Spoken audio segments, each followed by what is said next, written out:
अस्सलाम वालेकुम, मैं हूं आपका मेज़बान मुस्तनसर हुसैन। इस वक्त मैं मौजूद हूं पंजाब यूनिवर्सिटी में और मेरे साथ हैं राय जुनेद खल साहब, जिन्होंने जीसी यूनिवर्सिटी से एमए पॉलिटिकल साइंस भी किया हुआ है और अभी पंजाब यूनिवर्सिटी में इंग्लिश के स्टूडेंट हैं। तो नाज़रीन, जैसा कि हम जानते हैं महंगाई दिन ब दिन बढ़ रही है, तो महंगाई के हवाले से कुछ बातचीत करते हैं इनसे क्योंकि ये प्रोफेशन से ये एक सियासतदान भी हैं। तो राय साहब, हमें ये बताइएगा कि ये पेट्रोल जो महंगा हो रहा है, तो इसके और कोई भी जो भी चीज़ें महंगी हो रही हैं, इनके पीछे रीज़न क्या है, क्यों महंगी हो रही हैं? क्योंकि अगर इनका कंपैरिजन करें पिछली हुकूमत में और ये अभी जो हुकूमत है, तो पिछली हुकूमत में तो इतनी महंगाई नहीं थी, पेट्रोल इतना महंगा नहीं था, अभी क्यों हो रहा है, क्या वजह है? देखें, IMF की जो शराइत जिनके तहत हमने मुआहदे किए हैं, हमारी गवर्नमेंट्स ऑफ पाकिस्तान जो प्रीवियस गवर्नमेंट्स थी, उन्होंने कुछ ऐसे मुआहदे किए थे जिनकी शराइत इंतहाई सख्त थी, लेकिन उन पर इम्प्लीमेंटेशन उस तरह नहीं हो सका मनोआन जिस तरह ये गवर्नमेंट कर रही है। और अब सिचुएशन ये पहुंच गई थी, जब उन्होंने मुआहदा कर लिया उस वक्त नो कॉन्फिडेंस मोशन उनके ख़िलाफ़ आ गई, तो उन्होंने एक पॉलिटिकल टैक्टिक इस्तेमाल किया और लोगों को एक सब्सिडी दे दी। उस सब्सिडी में ये हुआ कि ना सिर्फ आपने IMF की शराइत को नज़रअंदाज किया, बल्कि आपने मुल्की मईशत के साथ एक खलवाड़ किया। बज़ाहिर तो वो लग रहा था कि आवाम को एक सब्सिडी मिल गई है, 10 रुपये पेट्रोल सस्ता हो गया है, ये हो गया, लेकिन अब आकर जब गवर्नमेंट नहीं आई है PMLN की, तो कोalition गवर्नमेंट, तो उन्होंने देखा है कि भाई ये तो कौमी ख़जाना ही फ़ारग हो रहा है। तो अब उन्होंने सोचा है कि हम IMF के पास जाते हैं, तो उन्होंने कहा है कि भाई आप पहले अपनी शराइत पूरी करें। अच्छा तो राय साहब, आपको क्या लगता है आइंदा आने वाले दिनों में ये महंगाई कम होगी या ज़्यादा होगी? देखें, डिपेंड करता है कि इलेक्शंस कब होंगे। अगर इलेक्शंस अर्ली होते हैं तो फिर ये महंगाई इंतहाई नीचे ले आएंगे। इन्हें आल्दो IMF की शराइत को नज़रअंदाज भी करना पड़ा, ये करेंगे, और अर्ली इलेक्शंस में जाने के लिए महंगाई तो ज़ाहिर है कम करेंगे, लेकिन उससे पहले ज़रूरी ये है कि ये अर्ली इलेक्शन कराएंगे या नहीं, ये अहम सवाल है। अपॉइंटमेंट होगी चीफ़ ऑफ आर्मी स्टाफ की नवंबर में, उसके बाद देखेंगे कि कहाँ तक पॉलिटिकल सिनेरियो जाता है। अच्छा, तो आपको क्या लगता है ये इलेक्शन 2022 में होंगे या 23 पे जो इनकी डेट है उसी डेट पे होंगे? देखिए, जो इक़्तिदार होता है वो कोई भी नहीं छोड़ता आसानी से। PMLN या कोalition गवर्नमेंट तो नहीं चाहेगी कि वो जल्दी अर्ली इलेक्शंस में जाएं, वो तो अपना टर्न्योर मुकम्मल करेंगे। ये डिपेंड करता है कि आवाम में कितना आउटरेजियस पैदा होता है इस सारी सिचुएशन को लेके।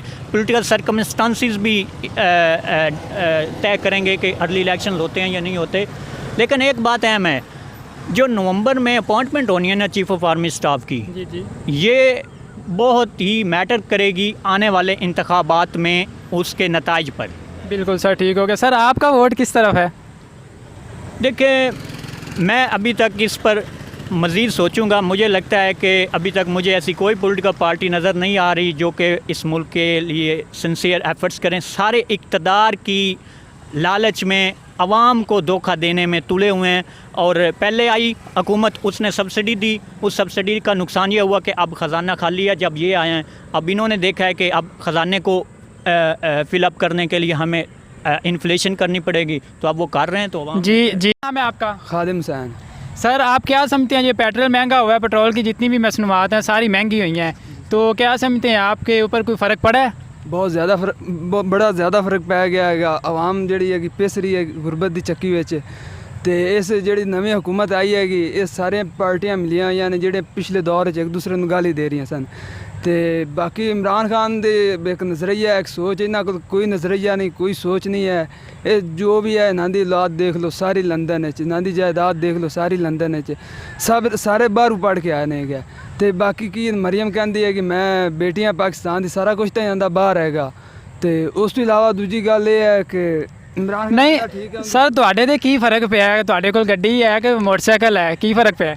मैं साइकिल ही चला सकते हैं ਅਸੀਂ ਫਿਲਹਾਲ ਜਿਹੜੀ ਸੂਰਤ ਹਾਲ ਹੈਗੀ। ਨਹੀਂ ਸਰ, ਫਿਰ ਤਾਂ ਤੁਹਾਡੇ ਤੇ ਕੋਈ ਫਰਕ ਨਹੀਂ ਪਿਆ, ਤੁਸੀਂ ਤਾਂ ਪੈਟਰੋਲ ਯੂਜ਼ ਹੀ ਨਹੀਂ ਕਰਦੇ, ਤੁਹਾਡੇ ਕੋਲ ਤਾਂ ਸਾਈਕਲ ਹੈ। ਪੈਟਰੋਲ ਯੂਜ਼ ਕਰਨੇ ਆਏਗੇ, ਸਾਈਕਲ ਤੇ ਕਿੰਨਾ ਸਫ਼ਰ ਕਰ ਸਕਦਾ ਹੈ ਬੰਦਾ? ਹੁਣ ਤੁਸੀਂ ਜਾਣਾ ਹੋਵੇ ਲਾਹੌਰ ਤੋਂ ਕਾੜਾ ਜਾਣਾ ਹੋਵੇ, ਸਾਈਕਲ ਤਾਂ ਨਹੀਂ ਨਾ ਯੂਜ਼ ਕਰ ਸਕਦੇ। ਸਾਡੇ ਕੋਲ ਸੀ ਸਕੂਟਰ, ਆਂਦੀ ਆ ਸਕੂਟਰ ਵਿੱਚ ਹੋਤੀਆਂ ਰੇੜੀਆਂ ਲੈ ਲਈਆਂ ਨੇ, ਉੱਥੇ ਟੱਗੇ ਜੋਏ ਤੇ ਜਨਾਬ ਚੁੱਪ ਕਰਕੇ ਪਿੰਡ ਨੂੰ ਆ ਕੇ ਜਾਈਦਾ। ਪਿੰਡ ਨੇ ਆਂਦੇ ਨੇ ਕਿ ਚੰਗਾ ਭਲਾ ਸਕੂਟਰ ਤੇ ਆਉਂਦਾ ਹੈ, ਅਸਾਂ ਕਿ ਮਰ ਗਏ, ਹੁਣ ਨਵਾਜ਼ ਨੂੰ ਵੋਟ ਦਿੱਤੇ ਜਾਂਗਾ, ਭੁਗਤੋ ਇਹਨੂੰ। ਦਰਅਸਲ ਹਾਂ ਵੋਟ ਨਹੀਂ ਦਿੱਤੇ, ਇਹ ਸਾਡੇ ਤੇ ਨਾਫਜ਼ ਕੀਤਾ ਗਿਆ ਹੈ। ਨਹੀਂ ਸਰ, ਹੁਣ ਤੁਸੀਂ ਅੱਗੇ ਕਿਹਨੂੰ ਵੋਟ ਦੇਣਾ ਚਾਹੁੰਦੇ ਹੋ? ਅਸੀਂ ਜਨਾਬ ਸਪੋਰਟ ਇਨਸ਼ਾਅੱਲਾ ਅਸੀਂ ਜਨਾਬ ਕਰਾਂਗੇ, ਇਮਰਾਨ ਖਾਨ ਅੱਛਾ ਬੰਦਾ, ਪਰ ਮੈਂ TLP ਨੂੰ ਵੋਟ ਕਰਾਂਗੇ। ਜੀ ਸਰ, ਤੁਹਾਡਾ ਕੀ ਖਿਆਲ ਹੈ ਮਹਿੰਗਾਈ ਬਾਰੇ? ਮਹਿੰਗਾਈ ਹੋ ਗਈ, ਪੈਟਰੋਲ ਮਹਿੰਗਾ ਹੋ ਗਿਆ, ਤੇ ਤੁਹਾਡਾ ਕੀ ਖਿਆਲ ਹੈ? ਤੁਹਾਨੂੰ ਕੋਈ ਫਰਕ ਪਿਆ? ਯਾਰ ਕੋਈ ਦੁਆ ਕੋਈ ਸਲਾਮ ਕੋਈ ਬੰਦਾ ਨਾ ਪੁੱਛ ਲੈਂਦਾ ਕੀ ਹੈ, ਆਂਦੇ ਮਹਿੰਗਾਈ। ਸਰ ਦੁਆ ਸਲਾਮ ਪੁੱਛ ਕੇ ਥੱਕ ਗਏ, ਹੁਣ ਤੁਸੀਂ ਐਵੇਂ ਹੀ ਦੱਸ ਦਿਓ। ਯਾਰ ਮਹਿੰਗਾਈ ਦੇ ਬਾਰੇ ਦੱਸਾਂ ਤੇ ਮਹਿੰਗਾਈ ਜਿਹੜੀ ਹੈ ਨਾ, ਗਰੀਬ ਬੰਦਾ ਤੇ ਬਿਲਕੁਲ ਪਿਸ ਕੇ ਰਹਿ ਗਿਆ। ਠੀਕ ਹੈ, ਕੋਈ ਸਮਝ ਨਹੀਂ ਚੱਲੀ, ਤਬਾਹੀ ਲੈ ਗਈ ਹੈ, ਕੀ ਹੋ ਰਿਹਾ ਦੁਨੀਆ ਤੇ। ਠੀਕ ਹੈ, ਪਾਗਲ ਹੋ ਰਹੇ ਲੋਕ। ਠੀਕ ਹੈ, ਉਤੋਂ ਗਰਮੀ, ਉਤੋਂ ਮਹਿੰਗਾਈ, ਬੱਤੀ ਆ ਕੋਈ ਨਹੀਂ ਰਹੀ ਹੈ। ਠੀਕ ਹੈ, ਤੇ ਬਸ ਵੇਖ ਲਓ ਕੀ ਹਾਲ ਹੋ ਗਿਆ। ਤੁਸੀਂ ਸਰ ਇਹ ਤੁਸੀਂ ਗੰਜਾ ਕਿਉਂ ਕਰਵਾਇਆ? ਇਹ ਮਹਿੰਗਾਈ ਦੇ ਡਰ ਤੋਂ ਕਰਵਾਇਆ ਜਾਂ ਬਿਜਲੀ ਦੀ ਵਜ੍ਹਾ ਤੋਂ ਕਰਵਾਇਆ? ਗੰਜਾ ਤੁਹਾਡੇ ਮੁਲਕ ਦਾ ਕੀ ਹਾਲ ਕਰਤੇ ਤੇ ਹਾਲੇ ਵੀ ਤੁਸੀਂ ਇਹ ਕਹਿ ਰਹੇ ਹੋ? ਯਾਰ ਇਹ ਮੈਂ ਗਰਮੀ ਦੀ ਵਜ੍ਹਾ ਤੋਂ ਕਰਵਾਈ ਆ। ਠੀਕ ਆ, ਤੇ ਇੱਥੇ ਹੋਸਟਲੇ 'ਚ AC ਤੇ ਹੈ ਕੋਈ ਨਹੀਂ ਸੀਗਾ। ਠੀਕ ਹੈ, ਤੇ ਗਰਮੀ ਦੀ ਵਜ੍ਹਾ ਤੋਂ ਮੈਂ ਟੈਂਡ ਕਰਵਾਈ ਆ। ਤੇ ਬਾਕੀ ਮਹਿੰਗਾਈ ਦਾ ਜਿਹੜਾ ਨਾ तबाही ਲਈ बैठी है। जी सर, जैसा कि आपने देखा ये पंजाब यूनिवर्सिटी के स्टूडेंट ने अपने अपने अलग-अलग व्यूज़ दिए हैं, तो अपने मेज़बान के साथ ऐसे ही जुड़े रहिए। अल्लाह हाफिज़।